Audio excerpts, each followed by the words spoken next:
Hi there, and welcome back to Haunting Veils. Today, we're diving into a world where charm and elegance conceal something far more dangerous. A glittering perfume launch, a room filled with the most fashionable guests of the season, and in the air, the scent of something deadly.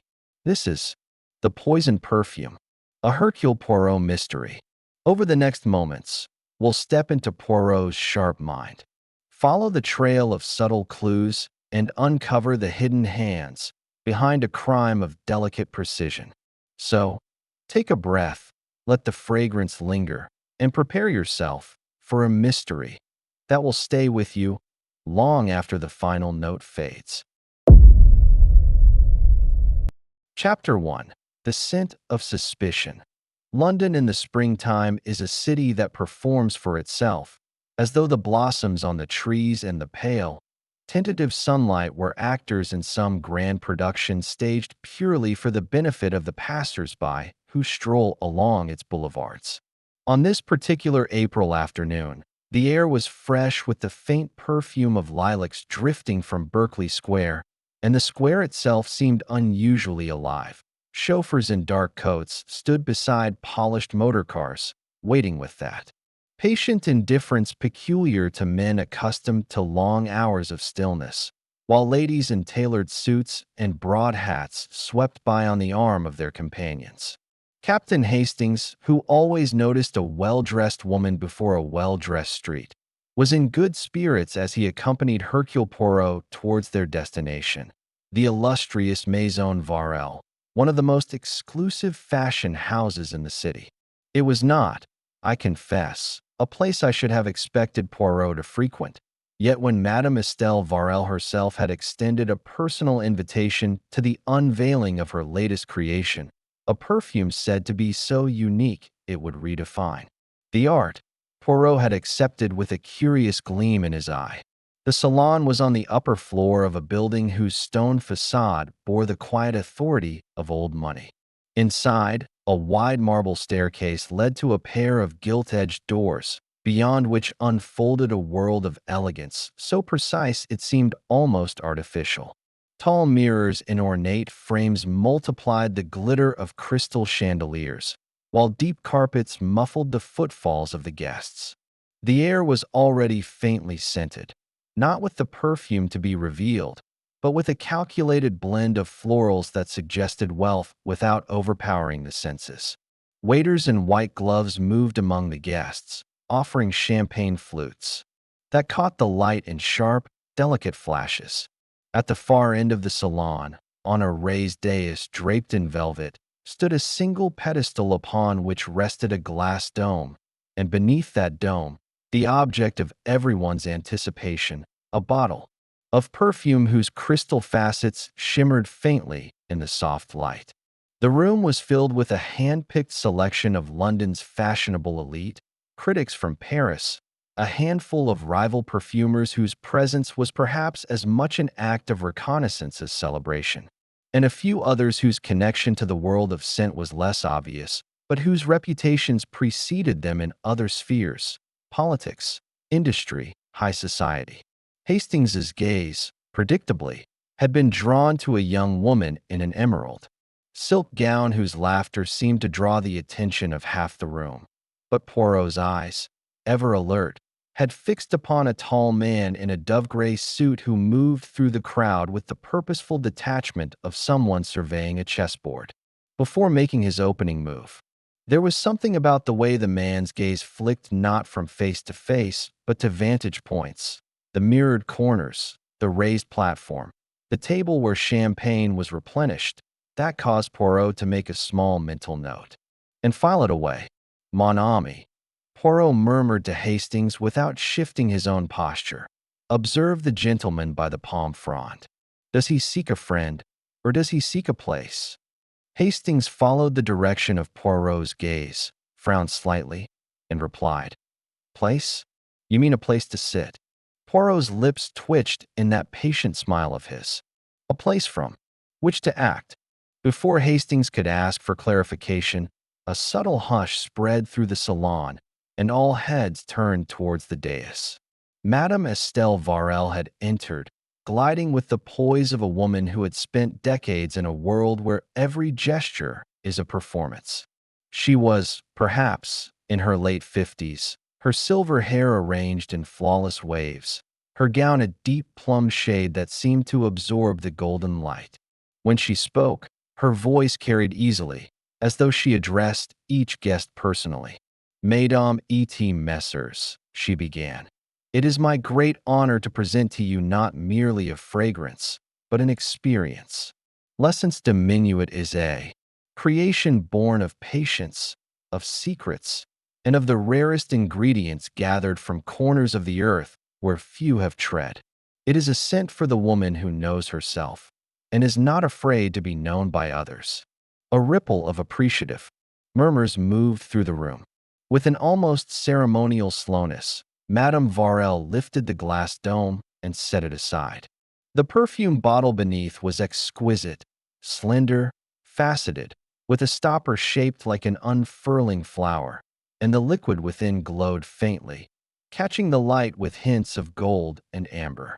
At her signal, a waiter approached with a silver tray upon which rested a series of small, cut glass droppers. Guests were invited to step forward, one at a time, and apply a single drop to the inside of their wrists. Poirot and Hastings joined the queue, though Poirot used the opportunity less to admire the scent and more to observe the faces around him. The slight narrowing of eyes in one man, the flicker of something like apprehension in another. When, at last it was their turn, the dropper released a bead of liquid onto Poirot's wrist, and as the scent rose to meet him, Hastings gave a low whistle. By Jove, that's unlike anything I've ever smelled. Jasmine, maybe, but something else. Can't quite place it. Poirot inclined his head, breathing in with care. There is jasmine, yes, and ambergris, but also a note that is elusive. It changes even as you smell it. It is clever, mon ami, very clever. They stepped aside to make room for others. Conversation rose again, the hum of admiration mingling with the clink of glasses. And then, from somewhere near the dais, came a sound, a muffled exclamation, the faint clatter of glass. Heads turned.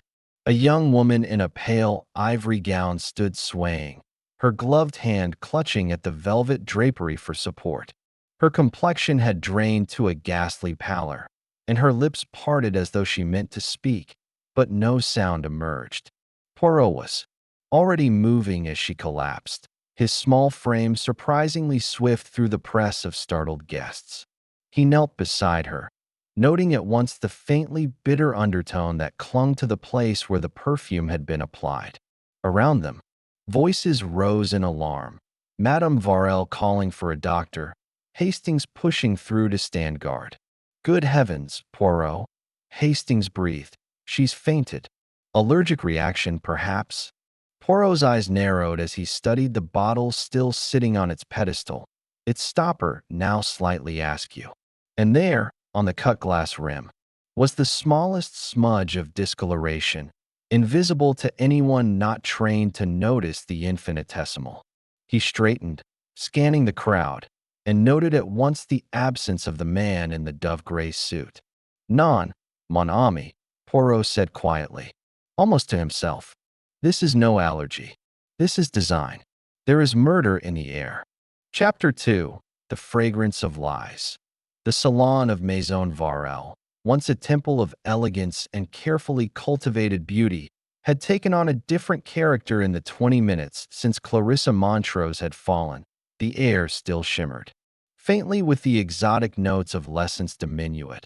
But now those notes were threaded with tension, the kind that makes even the clink of a champagne flute sound sharp and out of place. Guests lingered in uneasy clusters, their conversations dropping to murmurs when anyone of authority passed too close. Madame Varel herself, pale but composed, moved between them with the precision of a hostess determined to retain control of her domain, though the tightness around her mouth betrayed the strain. Near the dais, a uniformed constable stood guard over the perfume bottle beneath its glass dome, while a second man, A police inspector with thinning hair and an expression of perpetual irritation was attempting to take statements in a brisk, mechanical fashion. Poirot, who had observed this sort of official efficiency many times before, waited until the inspector had finished barking at a hapless waiter before approaching. "Monsieur l'inspecteur," he said smoothly, "permit me a word. I am Hercule Poirot. Perhaps you know of me." The inspector blinked, clearly aware of the name and its reputation, and after a moment's hesitation, nodded. "I've heard of you. Belgian chap solves things." "Just so," said Poirot with a small bow. "And it is precisely in the interest of solving things that I suggest a slight change in the order of operations. You see, the good guests here are, how shall I put it, delicate blooms. If we prod them too roughly, they will close up tight, and nothing useful will be learned. Allow me to assist, and perhaps we can avoid unnecessary trampling." The inspector frowned, but, perhaps sensing that a polite refusal would create more work for himself, muttered, "Fine, but I'm staying." Poirot inclined his head. "Mais naturellement." He turned to Hastings, who had been hovering with an air of suppressed energy, and said quietly, "Mon ami, no guest is to leave until they have been spoken to. Observe who seeks the door and who avoids the eye of authority." With that, he began his slow circuit of the room. The first to attract his attention was a young man with dark, slicked-back hair and an immaculately cut suit, Leonard Vance, introduced as a perfumer from Paris. He claimed to have been near the mirrored wall when Clarissa collapsed, and indeed several guests corroborated seeing him there. Yet Poirot noticed that Vance's left cuff bore the faintest dusting of powder, pale and fine, quite unlike the shimmer of talc one might expect in such a gathering. "Ah, monsieur," Poirot said lightly. "You work with many ingredients, yes? It must be difficult to avoid wearing the trace of one's art." Vance smiled, a thin curve of the mouth. "In my work, Monsieur Poirot, we are careful. Very careful." The words were smooth, but Poirot filed away the defensiveness beneath them. A few feet away, leaning against a velvet chair, was Mrs. Honoria Fielding, a socialite whose reputation for ferreting out scandal was matched only by her taste for attention. She claimed to have been engaged in conversation with Clarissa moments before the fainting spell, and was quick to declare that the poor girl had looked positively ghastly, green about the gills, as my late husband would say. Poirot inquired, with gentle curiosity, whether Clarissa had mentioned any illness. "Illness? No, nothing like that.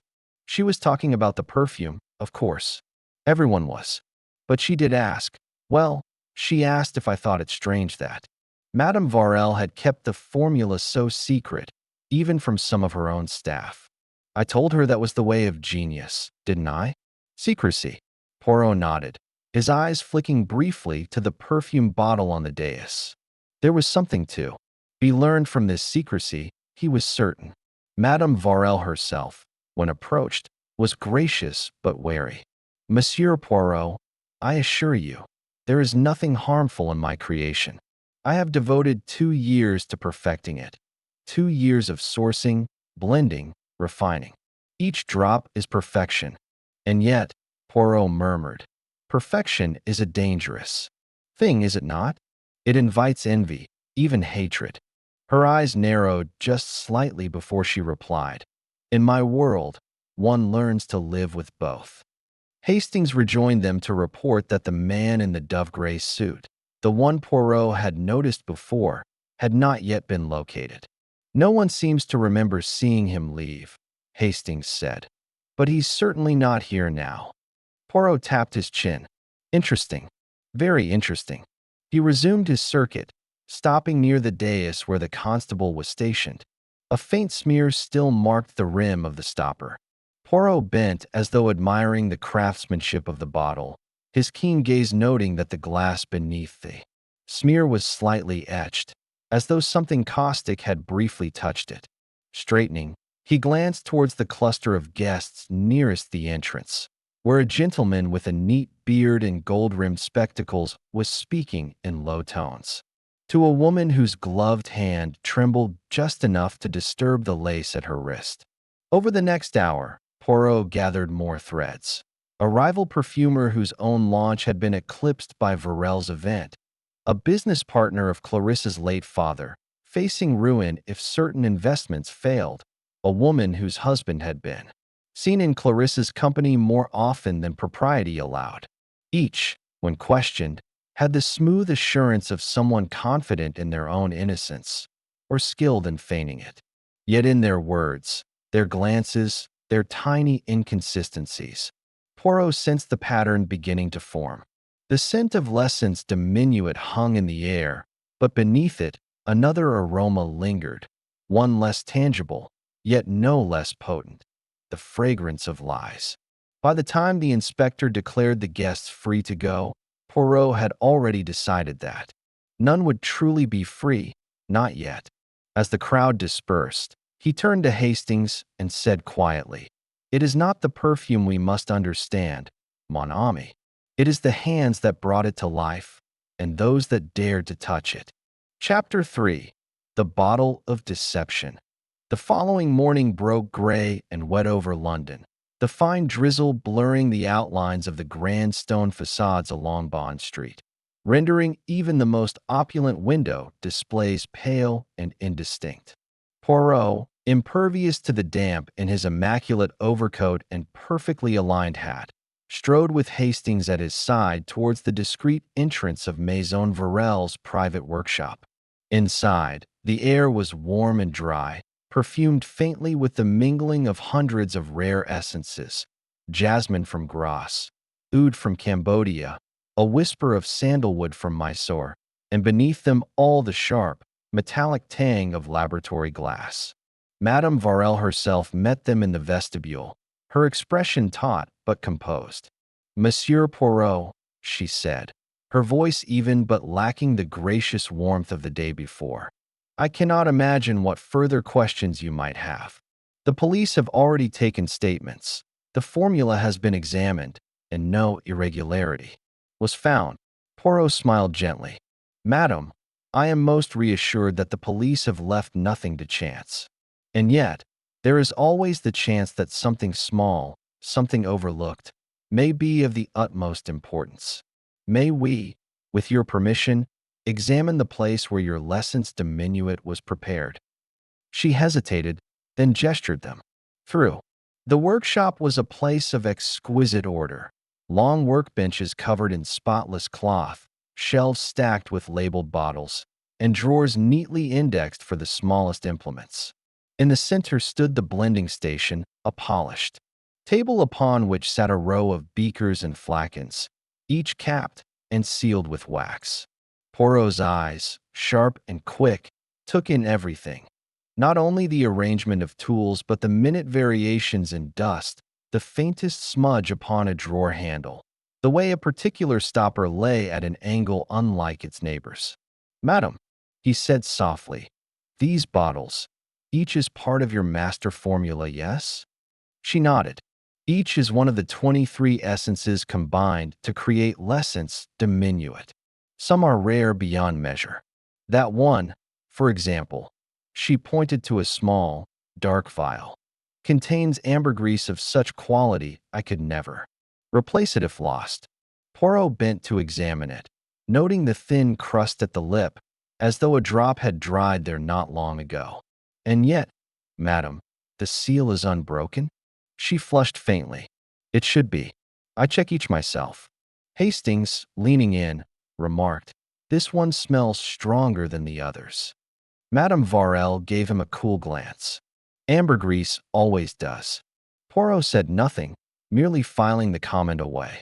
Moving to the far end of the bench, he found the glass dome that had covered the launch bottle. It was polished, but on the inside edge was a hairline scratch, barely visible unless the light struck it just so. Poirot traced it with a fingertip. "Madam, do you always prepare the launch bottle yourself?" "Always. I trust no one else." "And yet, there is a mark here, very faint, but telling. As though the dome were replaced in haste, by hands not accustomed to its weight. Madame Varel stiffened. No one touched it but me. Poirot's gaze rested on her a moment longer than courtesy demanded, then shifted to the rows of labeled flacons. The handwriting on the labels was elegant, precise, but on one bottle, the final flourish of the letter S in citrus was blunter, heavier, as though written by a different hand. Poirot drew Hastings' attention to it with a small tilt of his head, but said nothing aloud. Madame Varel busied herself adjusting a measuring glass. "If you are quite satisfied, Monsieur Poirot." "Almost," Poirot replied. "One small question. The assistants who work here, do they have access to these shells at all times?" "They have access when I am present." "And when you are absent?" "Then the room is locked." Poirot glanced at the brass key. "In the door, its teeth sharp and unworn." "A single key?" "Yes. I keep it with me."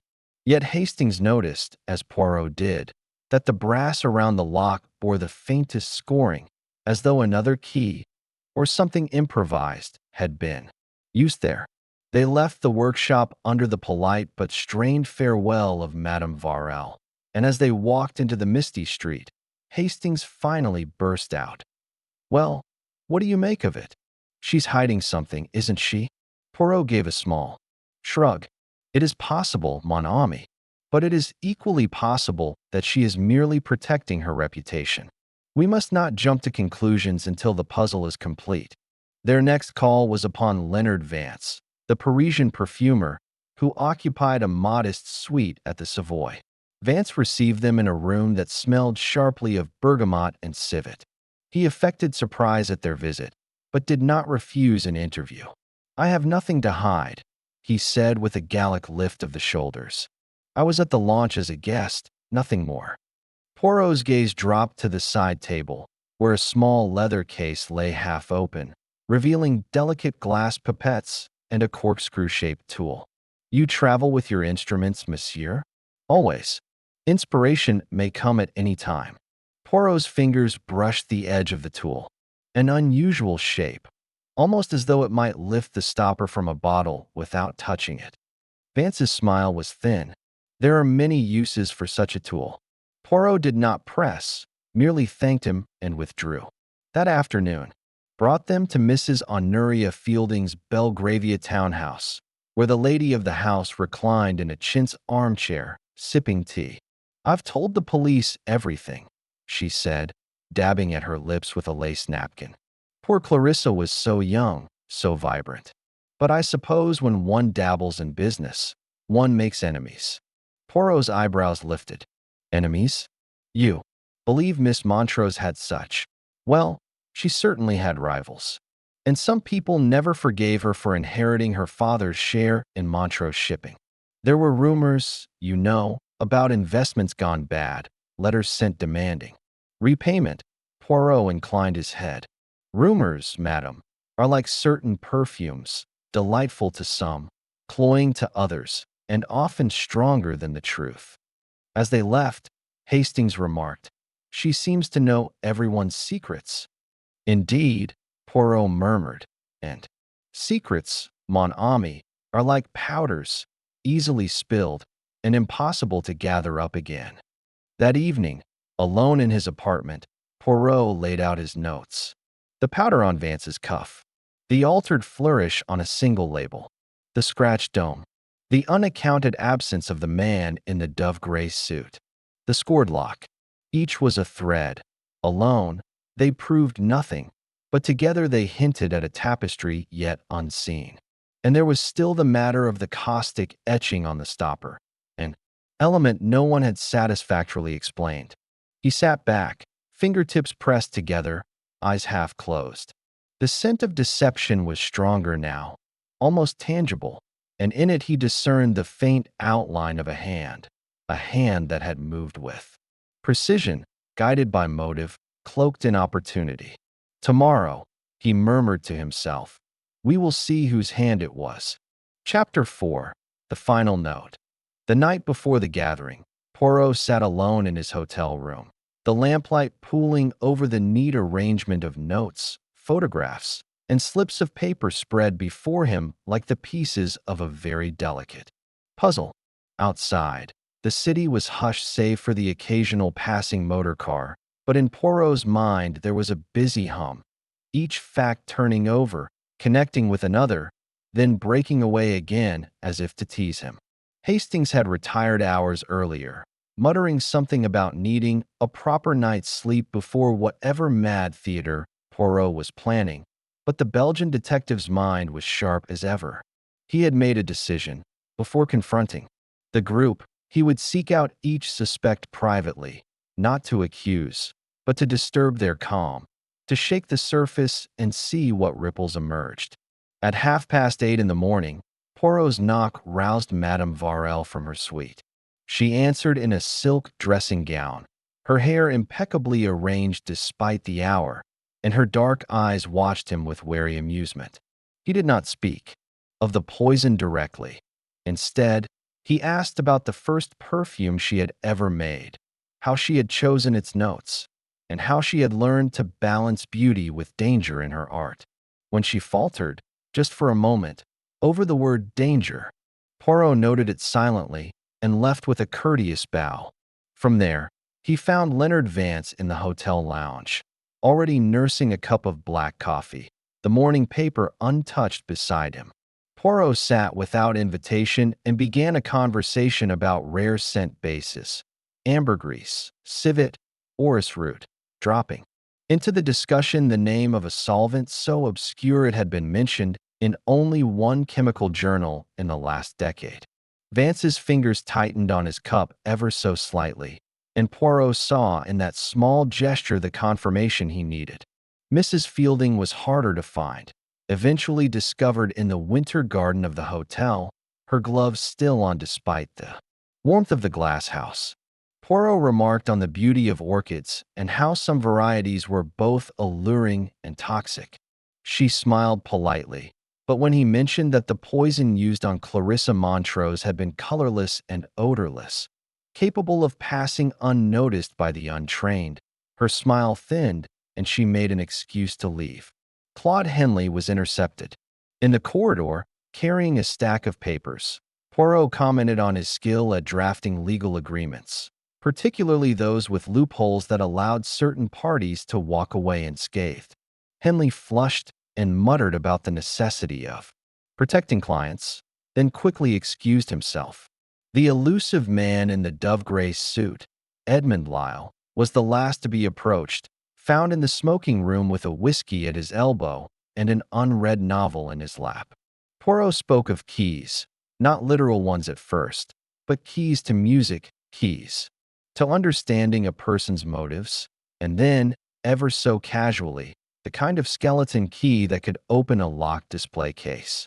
Lyle did not respond with words, only a thin smile that gave nothing away, but Poirot saw the faint tightening of his jaw. By the time the appointed hour arrived, Poirot had measured the temperature of each suspect's nerves and knew which threads to pull. The private salon had been chosen for its intimacy. Heavy curtains muffled the sound of the city, and the thick carpet softened every footstep. Hastings stood by the fireplace, hands clasped behind his back, his eyes darting from one face to another as the suspects took their seats. Poirot entered last, carrying a slim leather case, which he placed on a side table before beginning. He did not start with accusations, but with a story. How? In a small Belgian village long ago, a perfumer had created a fragrance so exquisite that it became the obsession of the town, until one day the maker was found dead, poisoned by his own creation. The audience leaned in despite themselves, the allegory drawing them closer to the heart of the present crime. Poirot's voice remained calm, his words measured, as he began to link the events of the launch to each person in the room. He described the crowd, the placement of the perfume under the dome, the exact moments when it was unguarded. He spoke of fingerprints, not the obvious kind, but those left in the form of rare materials, unusual access, or silent consent. Vance shifted in his chair when the solvent was mentioned. Madame Varel's gaze flickered to the floor when the forged label came into the story, Lyle's knuckles whitened when Poirot spoke of locks and keys. Poirot then moved to the demonstration. From his leather case, he withdrew a small glass cloche and an empty bottle, identical to the one used at the launch. Without warning, he passed the cloche to Hastings, who lifted it, revealing how easy it was to smudge its edge if one's hand was hurried. Poirot showed how the poison could have been applied in seconds, the stopper replaced, the dome lowered, without any visible disturbance, if one had the opportunity and the nerve. Inspector Sharp, standing at the back, scribbled in his notebook as Poirot spoke. The detective's pacing brought him closer to each suspect in turn, his voice softening as he addressed them directly. Madame Varel, you saw the bottle altered, and said nothing, because to speak would have ruined your launch and your career. Monsieur Vance, you provided the means, confident that it could never be traced back to you. Yet you forgot that even the rarest scent leaves a trace. Monsieur Lyle, you were the hand, the executor of the act, using your skills to enter unseen and depart unnoticed. And Mrs. Fielding, here, Poirot paused, the room holding its breath. You knew of the plan, but your role was not active, merely to ensure that suspicion would find its way to Clarissa's rivals, thus removing her from your business path without your direct involvement. But in crimes of conspiracy, MES Amos, silence is as damning as the act itself. The murmurs that followed were subdued but sharp-edged. Poirot raised a hand and continued. You wonder how I can be certain. The fibers, the scratches on the glass, the chemical analysis of the stopper, these are the tangible proofs. But there is also the human element.